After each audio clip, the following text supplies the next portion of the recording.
O Diabo de Cada Dia. Eu assisti esse filme na Netflix recentemente, né? Ele acabou de ser lançado.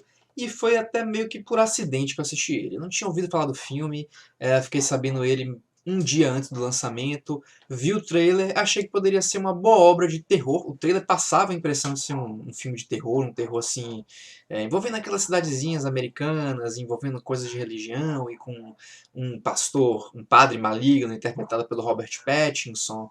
E, pô, parecia um negócio interessante, uma mistura de terror e thriller, e eu resolvi assistir.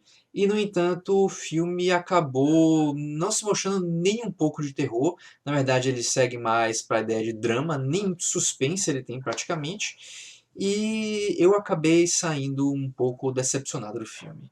O que é uma coisa interessante, porque assim, quando eu paro para pensar no Diabo de Cada Dia, e eu vou lembrando das atuações dos atores, eu vou lembrando das cenas, eu vou lembrando da fotografia, eu encontro muitos momentos bons, até vários momentos ótimos em que toda a composição do roteiro, da direção, da forma como a cena vai sendo gravada e de como a história vai sendo contada, eu me lembro de muitos bons momentos mesmo, e a atuação de alguns dos atores está realmente muito boa. Na verdade, a maioria das atuações está realmente bem interessante, e isso fica logo sendo uma das coisas mais notáveis desse filme. É o elenco dele, que tem muitos nomes conhecidos, né? Para começar, o Tom Holland aí, que faz o Homem-Aranha, o Robert Pattinson, que fez o Farol e vai estar fazendo o Batman, e alguns outros, como o Bill Skarsgård, que esse nome eu provavelmente não consegui pronunciar direito, mas enfim, também o Sebastian Stan, que é outro aí ator de filme de super-herói que fez aí o Soldado Invernal, se eu não estou enganado. Então, assim, é um elenco que chama atenção, embora não foi esse o motivo que me chamou a atenção, porque eu não gosto muito desse filme de herói. Inclusive, é a primeira vez que eu vejo um filme com o Tom Holland. É, e era exatamente essa aura de terror que o trailer passava que me chamou a atenção e acabou não se verificando. Logo no início do filme você percebe que não vai ser exatamente essa a pegada da obra. Ainda assim, eu gostei do início da como a obra vai sendo apresentada e eu achei que tinha bastante potencial. Bem, basicamente a história desse filme ele mostra alguns núcleos familiares, mais ou menos umas 3 famílias, na verdade 4 famílias, e em geral, 2 gerações dessa família. Começa com. A primeira metade do filme tem como protagonista o Willard Russell, interpretado pelo Skarsgård, que é o pai do Arvin Russell, que eu diria que é o grande protagonista do filme. Esse, o Arvin, é interpretado pelo Tom Holland. E tem vários outros personagens que também têm bastante protagonismo na obra, mas eu diria que tudo meio que. Tudo acaba girando mais ao redor do Arvin. E apesar dos outros personagens terem seus núcleos e terem como posso dizer, suas tramas e as dificuldades que eles precisam enfrentar, no final tudo conflui em volta do Arvin Russell. É, então, é um filme de 2 horas e 20, e mais ou menos a metade dele vai mostrando a vida do pai do Arvin, conforme ele vai chegando da guerra do. Não é do Vietnã, não, acho que é a guerra da Coreia, voltando para os Estados Unidos, e ele volta para a terrinha dele, lá no interior dos Estados Unidos, essa bem estilo de cidade interior americana, cheio de preconceito, cheio de religiosidade, com o pessoal meio matuto, digamos assim. Aquela bem a cara de aquele tipo de cidadezinha mesmo que você vê em filmes de terror. Eu acho que é por isso que é uma das coisas que o trailer acaba passando. E nisso vai mostrando a vida desse William Russell, conforme ele vai conhecendo a esposa dele, vai tendo o primeiro filho, e paralelo a isso vai mostrando a vida de outros casais, digamos assim, que vão se formando nessa época, que começa logo depois da Segunda Guerra Mundial, aí depois dá um time skip de 9 anos, que vai mostrando conforme os filhos dessas famílias começaram a nascer, que inclui o filho do Willard, que é o Arvin Russell, a irmã adotiva dele, que é eu esqueci o nome da irmã adotiva, a Lenora, e o resultado do casório de outra família lá, que mora também nas redondezas, que é um casal de psicopatas, digamos assim, que é um cara que é fotógrafo e ele gosta de fotografar as pessoas pegando a esposa dele para depois matar, porque ele acha que ter que ter esse momento de quando a pessoa tava num momento idílico, digamos assim, e quando percebe que vai ter o momento da morte, que é o melhor momento para você fotografar a pessoa. Ele tem essas noias assim de psicopatia e vai mostrando a vida dessas pessoas até que vai acontecendo problemas com esse primeiro círculo de personagens, e aí chega a segunda geração, que ainda é mais focada no Arvin Russell e na irmã dele, Lenora, que é inclusive nessa segunda geração que tem o pastor lá interpretado pelo Robert Pattinson. E assim, o ritmo do filme é bastante lento, vai mostrando no início quase um slice of life dessa vida cotidiana dessas pessoas, como os relacionamentos deles deram errado, e assim, não, mas slice of life não é exatamente a palavra. Eu acho que é um equívoco meu falar desse jeito. Vai mostrando a vida dessas pessoas, como elas estão relacionadas com a religião. Todos são muito religiosos, na verdade, menos o Willard e o Arvin Russell, todos os outros são muito religiosos. Mas mesmo esses dois personagens, eles são muito ligados à ideia de religião, justamente por destoarem disso. Mas eles têm uma relação com a religião que, justamente, as coisas que aconteceram no passado deles que impede deles conseguirem se conectar com a religiosidade, se conectar com a ideia de orar, com a ideia de estar ligado a uma força maior que dê rumo para a vida deles. Eles têm outros objetivos, mas a relação deles com a religião é essa. E a temática da religião é algo que está muito presente na obra. Ela é presente tanto nessa característica dos dois Russell, o Arvin e o Willard, e também está presente em várias das mulheres da obra que são muito religiosas e acabam padecendo, caindo nas garras, digamos, de pessoas com um status eclesiástico, ou seja, padres ou pastores que se valem da religião de uma forma pecaminosa para manipular os outros. Então, existem essas duas formas de ver a religião dentro dessa obra. As pessoas. São três tipos de personagens que tem basicamente na obra. Os que não são religiosos e acabam se voltando para uma violência meio vingativa. Isso acontece com os dois, o pai e o filho, o Willard e Arvin. Tem religiosos que são muito conhecedores da religião em que propagam e que isso os torna, faz com que usem essa religião para promover coisas ruins, coisas é até um fervor religioso que se torna maligno, digamos assim. E isso estaria o, o pai da irmã adotiva do Arvin, que eu esqueci o nome, é interpretado pelo Dudley Dursley de Harry Potter, inclusive uma ótima atuação. O psicopata que tem na ideia da psicopatia dele de matar as pessoas, do assassinato, daquele momento beatífico dele tirar uma foto idílica das pessoas lá felizes com a esposa dele e depois na morte, que é uma forma de religião para ele. E a do personagem do Pattinson, que é um pastor meio riquinho que vai para o interior e que usa a religião para manipular as garotas locais fazerem a fazerem sexo com ele. E tem uma terceira categoria de personagens de religiosidade, que é uma categoria reservada para os personagens femininos do filme, que sempre são vítimas, que são pessoas que se encantam com a religiosidade dos outros, se encantam pela fé demonstrada pelos outros, e isso faz com que elas fiquem vulneráveis, com que elas se doem de uma forma que acabem sendo vitimadas. E o filme aborda bastante essa ideia da religiosidade, de como essas diferentes categorias de personagens se comportam com isso. O filme não categoriza diretamente, eu estou criando essa categorização de acordo com o que eu entendi do filme, mas eu acho que segue bem essa linha mesmo. A religiosidade está sempre em volta na proposta do filme, no que acontece com esses personagens. E eu acho que ele nem. Eu não entendi muito bem a proposta dele com essa questão da religião, porque, assim, por um lado, tem os personagens bastante religiosos que usam a religião de, para fins ruins, ou de um jeito completamente fanático que leva a causar dor aos outros, ou de um jeito completamente cínico que usa esse conhecimento religioso para causar dor nos outros. Geralmente as mulheres, que, como eu falei, são as vítimas da obra. E tem os dois personagens sem religião que eles parecem não ter algo a se firmar e acabam resolvendo as coisas na base da violência e se desesperando em alguns momentos, como acontece com o Willard Russell, mas não exatamente com o Arvin, mas vamos falar muito disso para não ser uma questão de spoiler. Mas o ponto é que é o seguinte, eu vejo nesse filme que ele aborda muito a ideia também de pecado original. Por quê?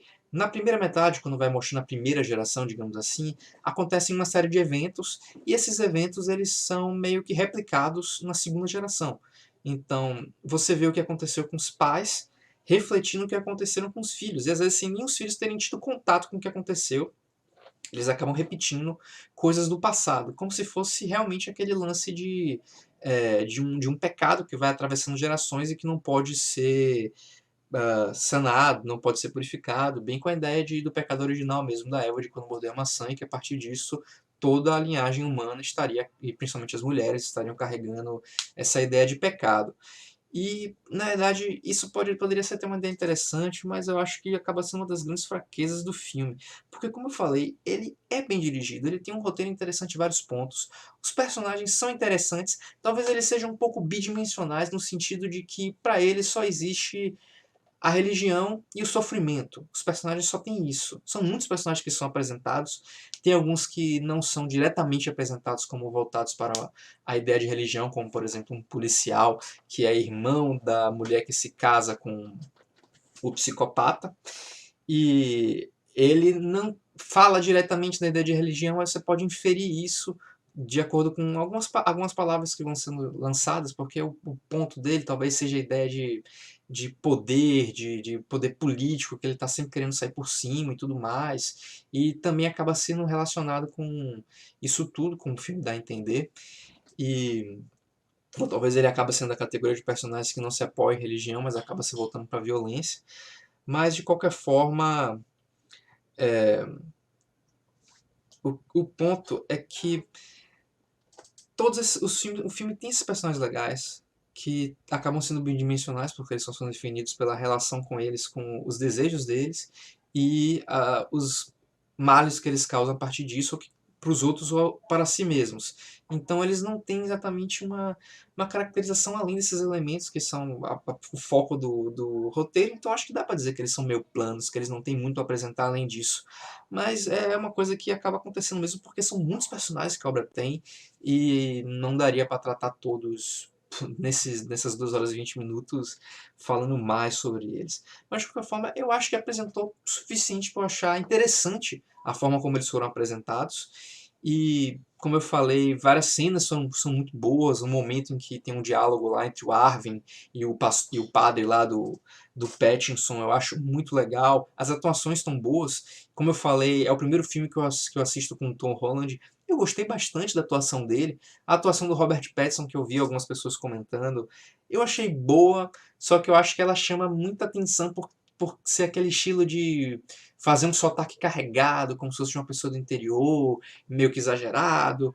E eu acho que não é que tenha ficado ruim, mas é uma forma muito fácil de você chamar atenção para a atuação, dizer, ó, aí o sotaque que ele está fazendo. E eu acho que isso não necessariamente define uma boa atuação. Foi legal, mas eu também não achei impressionante, como eu vi algumas pessoas comentando. Eu achei muito, muito melhor a atuação do Tom Holland e do Duda Dursley, que eu sinceramente não faço ideia do nome do ator. Mas o ponto é que o filme segue um pouco aquela ideia que eu já vi há muito tempo atrás, naquele Crash no Limite, que ele vai botando vários focos de personagem com momentos diferentes e vidas diferentes e que acabam se chocando e se influenciando de certa forma. Isso acontece muito nesse filme. Ele vai estabelecendo todas as premissas dele durante a primeira geração, a primeira metade do filme, e tudo isso vai confluindo no Arvin Russell, torna o Arvin Russell, o personagem do Tom Holland, quem ele é, e acaba chegando ao momento de maior tensão do filme, ao clímax do filme, e eventualmente ao final.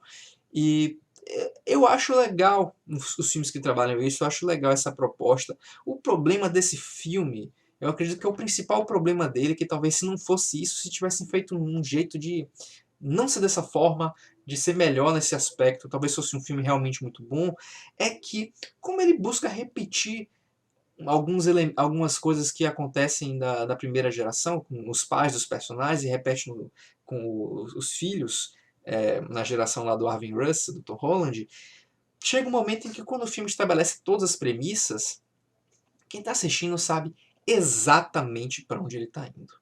O roteiro começa muito bom, eu acho que ele tem um estilo assim de usar um narrador para ir falando as coisas, e eu acho que até ficou legal a narração. Muitas vezes o narrador é usado como uma muleta em algumas obras mais medíocres, mas eu achei que foi bem usado aqui. O problema é que chega um ponto realmente, todas as variáveis são estabelecidas, e você está assistindo o filme e você olha, vai acontecer isso, o cara vai fazer isso, ó, depois disso vai acontecer isso, e aí você já mata o filme todo. Quando tá faltando assim uns 40 minutos pro filme acabar, 50 minutos, eu não sei exatamente qual é o cálculo, que eu não parei para ficar olhando essas medidas, mas acho que são bem uns 50 minutos. Você olha o filme e sabe tudo o que vai acontecer. Um, e não é nem tipo, caramba, sabe aquela ideia de Chekhov's Gun, que é não é exatamente uma teoria, é uma análise do escritor Chekhov, em que ele diz que se numa obra aparece uma arma e essa arma recebe certo enfoque, essa arma vai ser usada. Então, no filme tem não só uma Chekhov Gun, mas tem duas armas de Chekhov, que elas aparecem e alguém fala alguma coisa, não, essa arma é isso, isso, isso, dá uma assim, essa arma é especial, e você sabe que ela vai ser usada, e muito rápido você descobre para que ela vai ser usada. Então, tipo assim, o roteiro tem uma hora que ele se entrega todo, e não é aquele se entregar de que chega um momento e você finalmente junta tudo e caramba, então era isso que estava sendo construído. Quando a coisa se estabelece, você olha, vai acontecer isso, isso, isso e isso. E é isso exatamente o que acontece. O filme se entrega, ele não vai trazendo uma revelação, vai mostrando no momento em que o espectador vai entendendo e compreendendo tudo e vendo como as coisas se juntaram. Ele se abre em um momento e você vê tudo e não tem mais surpresa, só vai vendo 50 minutos de coisas que você sabe exatamente o que vai acontecer se desenrolando. Então, assim, eu acho que esse filme tinha um puta potencial. Ele começa bem, ele tem um ritmo muito lento e talvez isso afaste muitas pessoas, mas não é o ritmo dele o problema, o ritmo nem de longe é o problema. Eu acho até que conseguiram acertar muito bem o ritmo, mas o roteiro, ele não podia se entregar dessa forma. O roteiro tinha que ser mais, como posso dizer, não é que o roteiro tem que ser obscuro, mas o roteiro tinha que nem dificultar as coisas, mas ele tinha que saber se preservar um pouco mais para fazer os momentos de impacto realmente terem impacto e não ser uma coisa que você vê e ó, vai acontecer isso. Ó, aquele personagem não apareceu, então vai acontecer isso com ele. Olha, aquela coisa, aquela arma que apareceu vai ser usada para tal e tal coisa. E além de que tem algumas gordurinhas que poderiam ser cortadas, umas subtramas, principalmente envolvendo o xerife lá, que é político também, que poderiam ser aparadas que eu acho que não funciona muito bem pro filme, não agrega muito pro filme, que tem algumas coisas que daria para cortar, outras que seriam necessárias incluir. Então, eu acho que o que peca mesmo foi o roteiro aqui. O que pecou foi o roteiro, que também é do diretor. O roteiro e a direção foram do Antônio Campos. E, caramba, se tivesse sido melhor nesse aspecto, se ele tivesse na segunda metade conseguido preservar algumas surpresas, o filme teria sido muito melhor. O filme teria sido realmente muito melhor. E assim, eu falo isso, mas é muito possível de que pessoas que não têm tanta carga cinematográfica e carga literária, elas têm uma experiência muito melhor. Porque, como eu sempre gosto de falar, que uma ideia que eu vi num livro chamado A Leitura, que é sobre a estética da recepção, a relação do leitor com as obras, existe algo chamado a competência do leitor. Isso não é para classificar ninguém, para dizer que uma pessoa é melhor do que outra. Mas é uma ideia muito simples. Quando alguém assiste muitas histórias, consome muitas obras variadas, alguns padrões começam a se revelar. Essa pessoa vai perceber coisas que outras pessoas com menos experiência não percebem, vai usufruir de elementos e referências com mais precisão, vai entender de uma forma mais aprofundada algumas obras e vai ter, de certa forma, uma leitura diferente das obras. E enquanto que alguém que não tem todo esse arcabouço literário, todo esse consumo de histórias e mídias, vai ter certas dificuldades em entender certos elementos e vai assistir um filme, vai ler um livro e vai compreender, sim, bastante coisa, mas algumas nuances vão lhe escapar. E pode, inclusive, não gostar de uma obra que é excelente porque ainda não tem o conhecimento, a experiência necessária para usufruir daquela obra como ela pede. Por outro lado, um filme que ele é muito óbvio em alguns aspectos, como foi o roteiro desse O Diabo de Cada Dia, uma pessoa que assistiu menos filmes, que leu menos livros, não vai prever tão bem assim o final dele. E muitas das coisas que eu, não só eu, mas eu e alguns amigos que vimos juntos, assistimos e vimos que, pô, vai acontecer isso, achamos muito óbvio as soluções, as resoluções, a forma como as coisas se encaixaram no final, vimos a horas de distância praticamente, não, mais ou menos uma hora, não chegou a ser horas. Pessoas que têm menos uma experiência menor com filmes podem achar essa obra muito boa. E talvez ela seja de fato muito boa para essas pessoas que. Um público-alvo que não costuma assistir filmes desse estilo. Um público-alvo que está começando a assistir filmes agora, que um público mais jovem, que ainda está começando a formar o seu conjunto de referências cinematográficas e artísticas.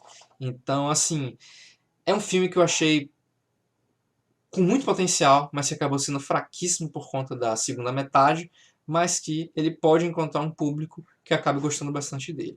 No entanto, em minha última análise, analisando o filme, comparando ele com diversas outras obras, analisando o que o próprio filme diz sobre ele mesmo, é um filme mediano.